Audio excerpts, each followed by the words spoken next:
So welcome, everybody. I hope by now most of you know what we announced back in August at our OpenPOWER Summit in North America. If not, then I will be giving a refresher course here, but also wanting to go into a little bit more depth on what the announcements were and where we're going with them.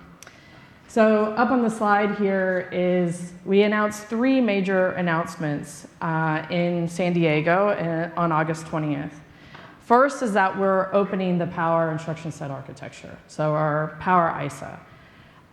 This is a significant milestone for IBM, for OpenPOWER, and for the industry as a whole. We are giving this royalty-free as well as inclusive of patent rights. And I'll go into more detail in the later slides as to some of the specifics in regards to those rights. Second, we put some open reference designs out there. First of all, we put a soft core implementation. I have a slide later a little bit about that, and there's a session that I'll be asking everybody to go join with Anton about microwatt and going into what's happened since the announcement in August. Next, in the open reference designs, we put both our OpenCopy, an architecture agnostic, coherent accelerator processor interface. We put the RTL out on GitHub, as well as our open memory interface that's also available on GitHub. And then last but not least, we announced that OpenPOWER was moving to the Linux Foundation.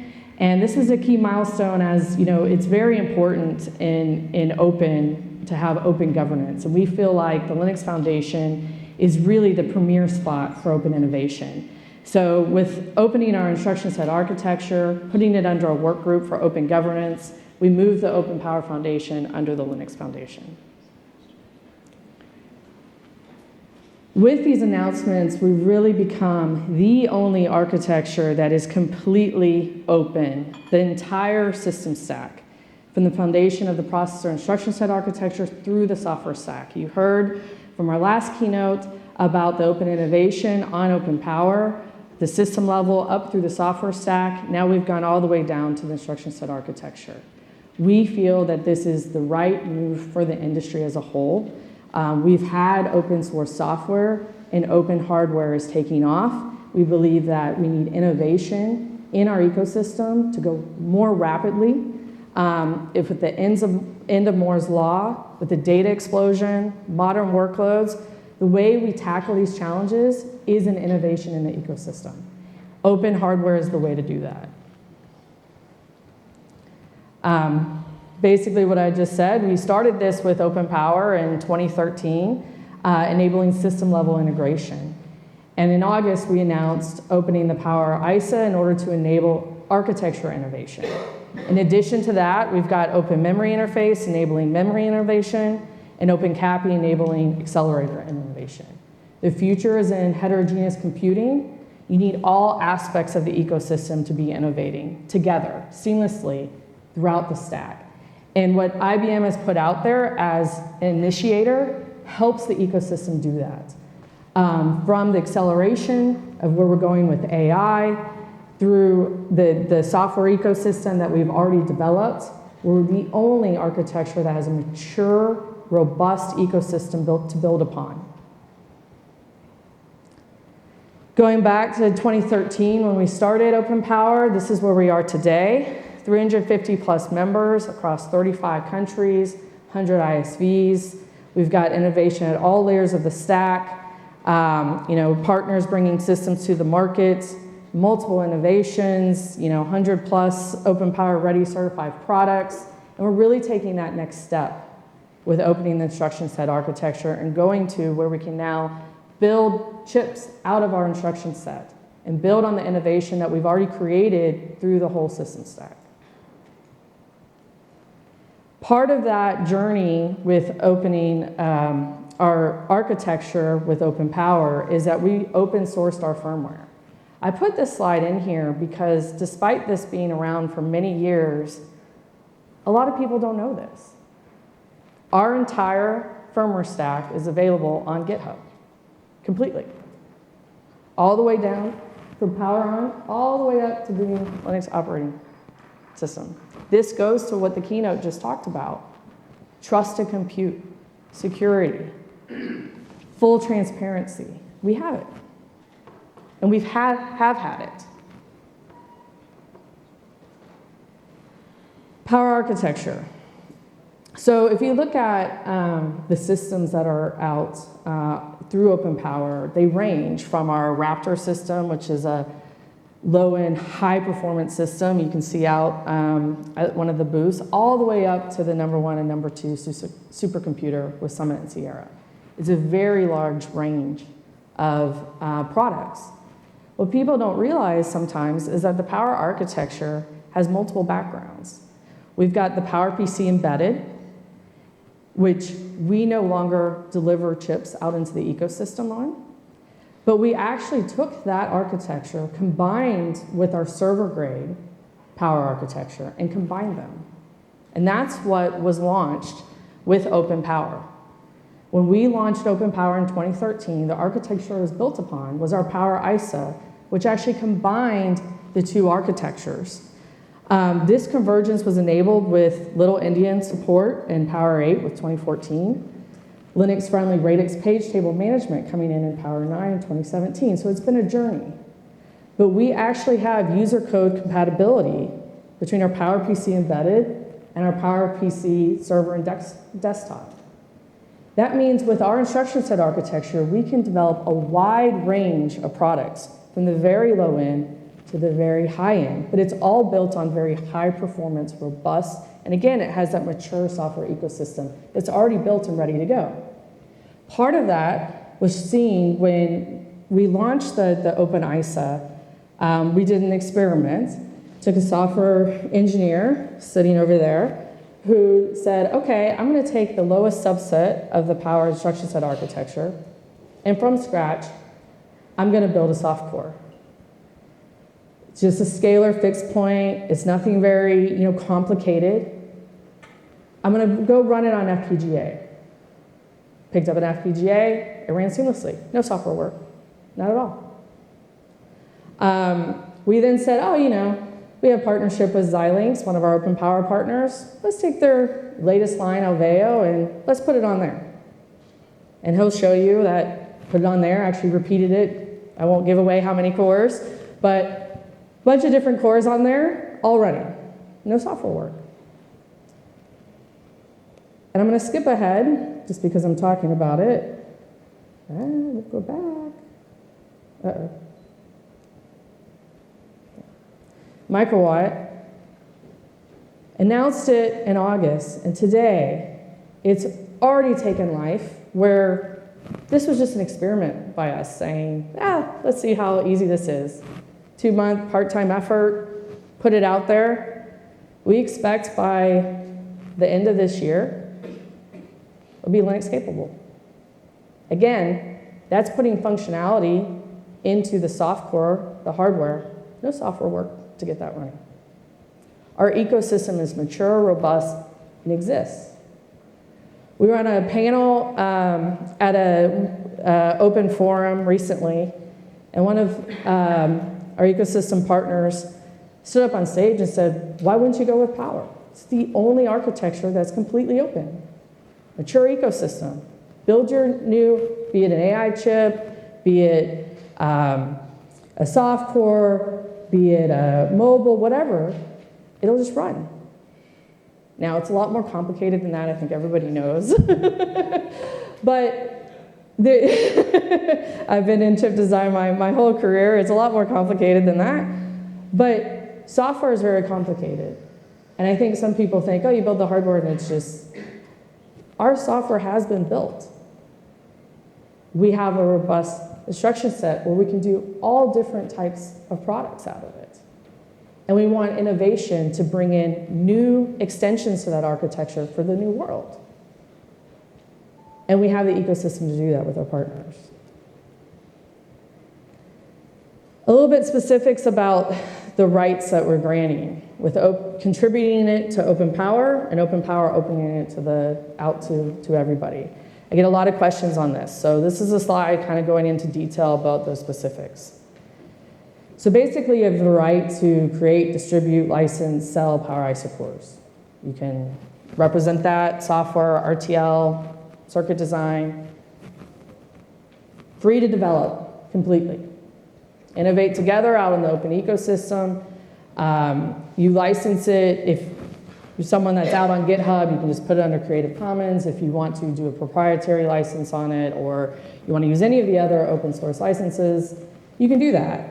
But you pass along our patent license with it. We've done a lot of work looking at licensing for open hardware. And to be honest, in today's world, the licenses are built for open source software.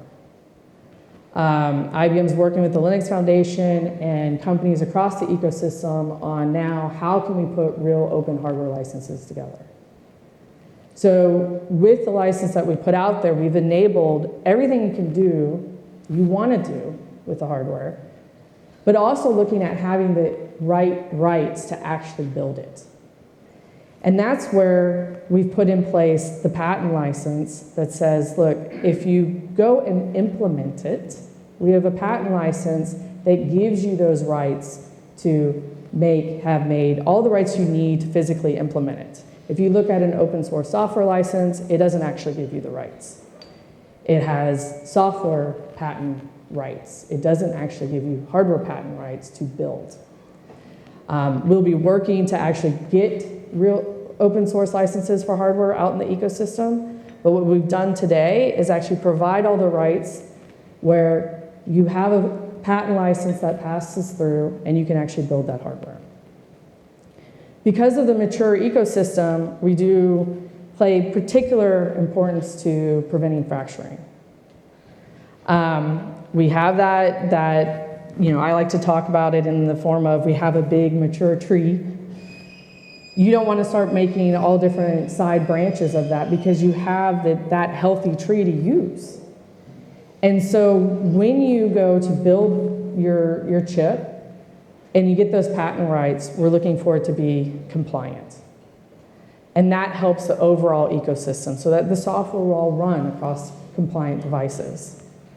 OpenPOWER has a work group that tells you, what it means to be compliant. Our instruction set will be going out with 4 different subsets. So you have one, which is the base scalar, fixed point, very simple. You have the next layer up, which is your scalar fixed plus float. Then you have Linux, and then you all the way up to AIX. And to be compliant, you just pick one of those subsets, and then you can pick any other instructions that you want, including we have a number of optional instructions. And you're just compliant to how that instruction runs. So then you're guaranteed that that software ecosystem will run along with your device. We will have a work group under OpenPOWER. That work group will be the one governing the instruction set going forward. We will allow contributions both from OpenPOWER members and from people outside of OpenPOWER. So you do not have to be an OpenPOWER member in order to contribute. You also do not have to be an OpenPOWER member, obviously, because it's completely open to use it. But the voting as to what actually gets included in the instruction set will be for the members. If you're going to make a change that will break backward compatibility, it will require a unanimous vote. And that's important because, for the ecosystem, backward compatibility is an important thing. As I mentioned earlier, we can still run code. It's compatible from many generations back. We just got asked about one of our PowerPC processors that today is on Mars, and that code is still compatible to what we run today. So backward compatibility is important. Now there are times when you may choose that you make a change that would break that, but it needs to be unanimous. If you're going to make a change that it doesn't break backward compatibility, then it's just a majority vote. In addition to this, in the instruction set, we have put an area of the architecture where you're allowed to do custom extensions. So there is a space where people can innovate freely on their own. So in what we've put out, we feel that we've given all the rights that you can fully enable to develop what you need to, all the patent rights, royalty-free. In addition, a strong governance model that also preserves the ecosystem to prevent it from fracturing while still allowing people to innovate in a custom space. Now, as we go out with it, we are always open to input from the ecosystem. This is a new journey, and we are willing to move with that journey on how we operate the work group, how we're able to get the best from the ecosystem and work together. And that's where we're really hoping to get our partners, new partners, coming in and being a part of this.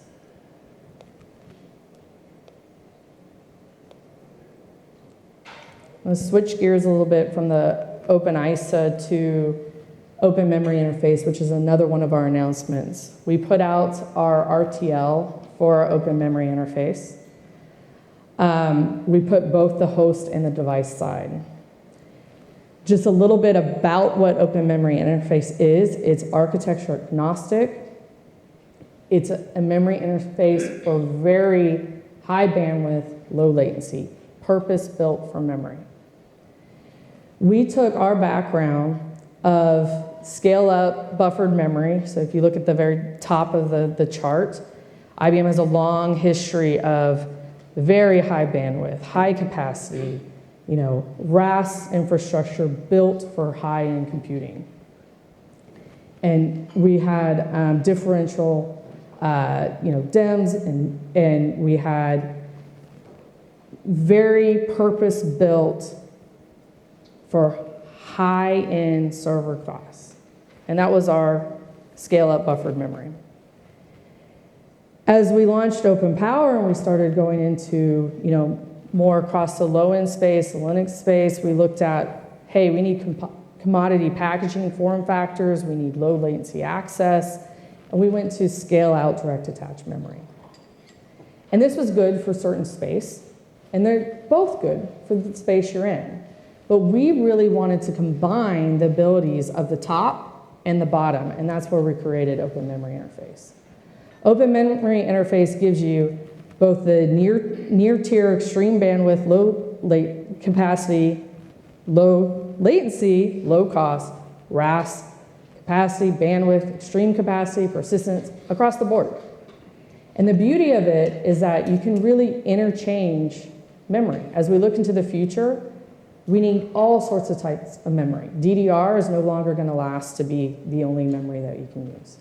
You need storage class memory, you need tiered memory, all different advanced memory, LPDDR, GDDR, all sorts of things out there being innovated. With Open Memory Interface, you can interchange those different devices. You don't have to change your host silicon in order to do so. This has been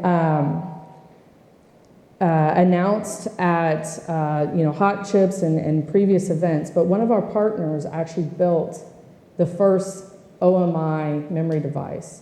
So Microchip at FMS announced a DDR4 OMI attached memory buffer chip, which we did together, but it's their product that they put out there. It got Best in Show at FMS. And if you look at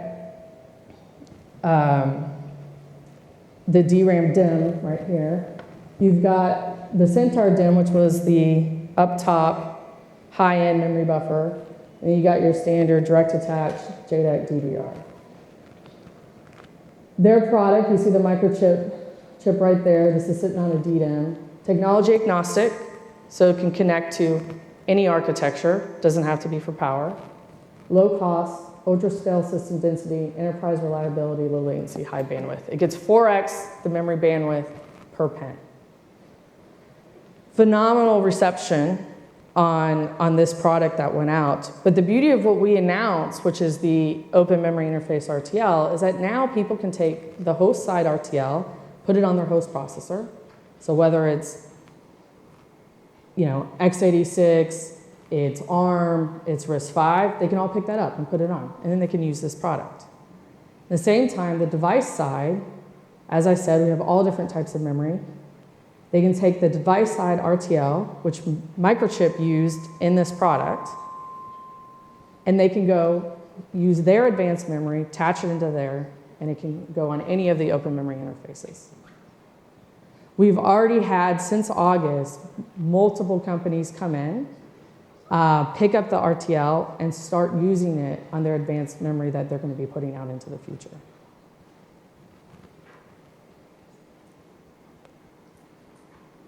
Okay. Open Memory Interface is a subset of OpenCopy.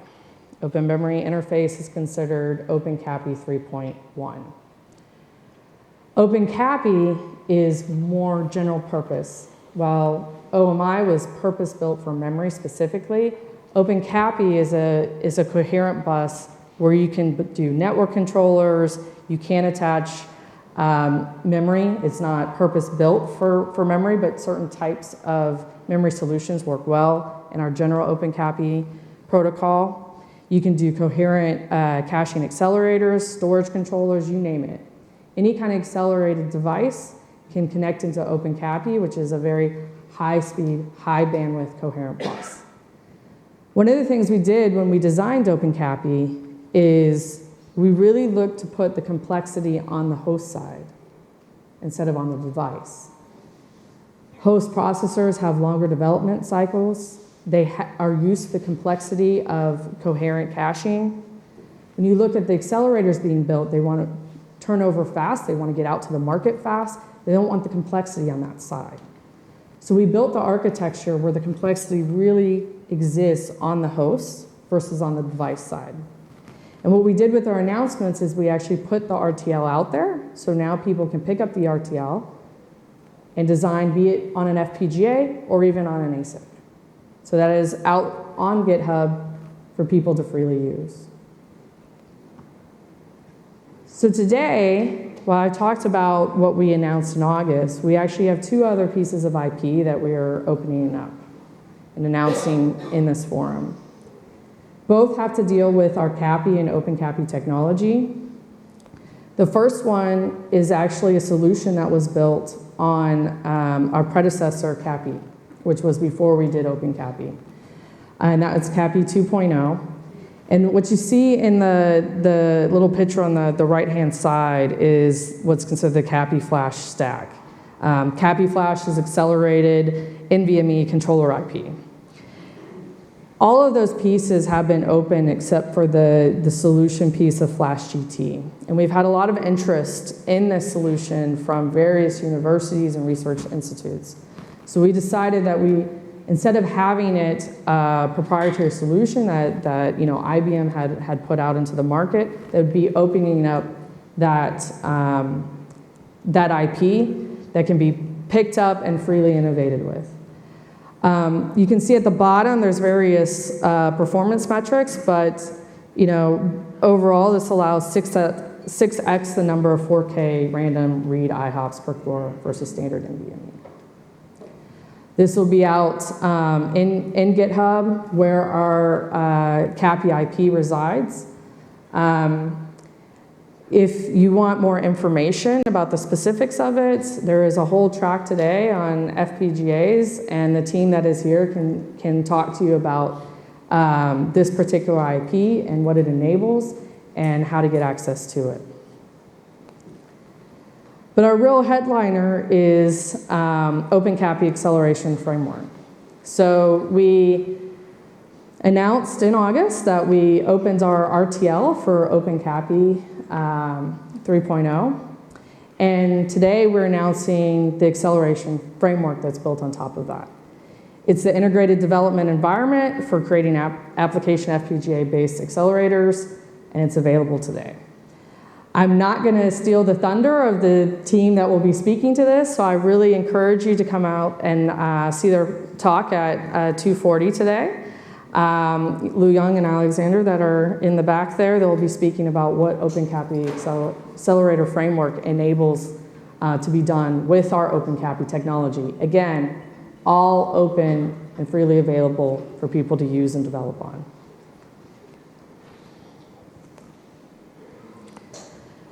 With that, this is just the start of our journey. We started with open systems in 2013, built out that open firmware, the whole open software stack on top. We opened our instruction set architecture. We created the OpenCopy consortium, which is architecture agnostic for high-speed buses. We've opened up that RTL, but there's a lot more to come. IBM has a very large IP portfolio to leverage in open. People ask us, well, why are you doing this? You know, what's the value to IBM? IBM is a systems house. We build systems. We don't make our money off of licensing. We don't make our money off of selling chips. We're a systems house. We look at where the world is going, the fast pace, the data rate going through the roof. How are we going to meet those challenges? No one company is going to meet it alone, and we believe that the only way to do it is through open collaboration. IBM has a long history in open, going all the way back to the start of Linux and even before that. We've been a promoter of it. We look at IP we have in-house that we can seed the ecosystem with to help the ecosystem innovate more quickly and go after those challenges. And as that happens, all tides rise. When we look at open hardware and starting that journey in chip development, there's a lot that goes into chip development. Just having the IP out is not enough. You look at the infrastructure that you need, the tools, the development. Open software went through all of that. I don't know if people remember when it started. It wasn't as easy as it is today. So IBM's looking at both our design IP and our design tools. We have commercial grade in-house tools. We're not an EDA company. How can we help the ecosystem go on this new journey? We do not know all the right answers to those questions. We are not going to sit here and say, we have the perfect roadmap, this is what we're doing, A, B, C, D, E. We're looking for input from the community as to what is valuable, what is needed. It's not valuable if we just put stuff out that maybe the ecosystem doesn't need right now. We want to hear from the community on what is missing. How can IBM help in going on this journey? How can we partner together? What do we have? What does another company have? We see that we're at the start of open hardware, but we do think that it's going to go rapidly. And so we want to move rapidly with it.